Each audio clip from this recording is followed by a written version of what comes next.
নারী মানে সৌন্দর্য, আর নারীদের সৌন্দর্যের পেছনে লুকিয়ে থাকে অনেক রকমের রহস্য। আর সব নারী চায় তাকে একটু সুন্দর লাগুক। আসসালামু আলাইকুম সবাইকে, কী অবস্থা সবার? আশা করছি সবাই অনেক ভালো আছেন। This is Minar from Minar and Zidane blog.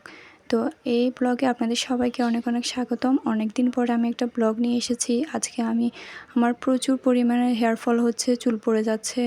মানে এটা মেনে নেওয়াই যাচ্ছে না যে আমার এত সুন্দর চুলগুলো এখন পড়ে একদম পাতলা হয়ে গেছে, মাথার পুরো টাক দেখা যাচ্ছে, এরকম অবস্থা হয়ে গেছে আর কি। তো বাচ্চাদের জন্য সময় পায় না যে কিছু একটা করব। তো অনেক দিন ধরে ভিডিওতে দেখছিলাম আর কি, এফবিতে অনেকেই এই যে পেপারোমিয়া পাতা, তারপরে কেশরাজ গাছ, মেহেদি পাতা, তারপরে লেবু, পেঁয়াজ, এগুলো দিয়ে অনেকেই হেয়ার প্যাক বানাচ্ছে। তো অনেকে বলছে এটা নাকি অনেক ভালো, অনেকে উপকৃত হচ্ছে। দেখুন, আমাদের উঠানে কিন্তু সব রকমের গাছই ছিল যেগুলো দরকার। তো আমি সেখান থেকে মেহেদি পাতা নিয়েছি কিছু, তারপরে কেশরাজ গাছ, এটা ফুলসহই নিয়েছি আমি। আর নিয়েছি হচ্ছে পেপারোমিয়া এই গাছটা, এটা আপনারা দেখলে চিনবেন হয়তো, নামটা অনেকে জানেন না।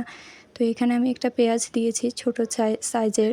আমার চুল তো অল্প, তাই আমি বেশি নিইনি। তো এরপর আমি ব্লেন্ডারে দিয়েছি। এটা আপনারা শিলপাটাতেও বেটে নিতে পারেন যাদের ব্লেন্ডারে হয় না কিংবা ব্লেন্ডার নেই। তো এখন আমার মিশ্রণটা কিন্তু খুব সুন্দরভাবে ব্লেন্ড হয়ে গেছে, খুব সুন্দর হয়েছে। এরপর আমি মিশ্রণটাকে একটা বাটির মধ্যে একটা জাল নিয়েছি। আপনারা চাইলে এখানে সুতি পাতলা কাপড়ও নিতে পারেন। তো এই মিশ্রণটা কিন্তু আপনারা ইচ্ছে করলে এভাবেও দিতে পারেন। মিশ্রণটা একদম মিহি হয়ে গিয়েছে। আমি যেহেতু বাথরুমে গোসল করব, বাথরুমে গোসল করলে তো আর মেহেদি পাতার যে ছোট ছোট দানাগুলো থাকে ওগুলো আর যাবে না। তো সেজন্য আমি একটু এখানে চিপে নিয়েছি, যাতে করে আমার চুলের মধ্যে কোনো রকমের মেহেদি পাতার দানা না থাকে কিংবা অন্য পাতারগুলো না থাকে। তো যারা পুকুরে গোসল করেন আপনারা চেষ্টা করবেন আর কি যে পুরো মেহেদিটাই দিয়ে দেওয়ার জন্য, তাহলে একটু বেশি ভালো হবে। তো যাই হোক, আমি রসগুলো নিয়েছি, সেঁকে নিয়েছি এবং এটার মধ্যে এক ফালি লেবুর রস দিয়ে দেব।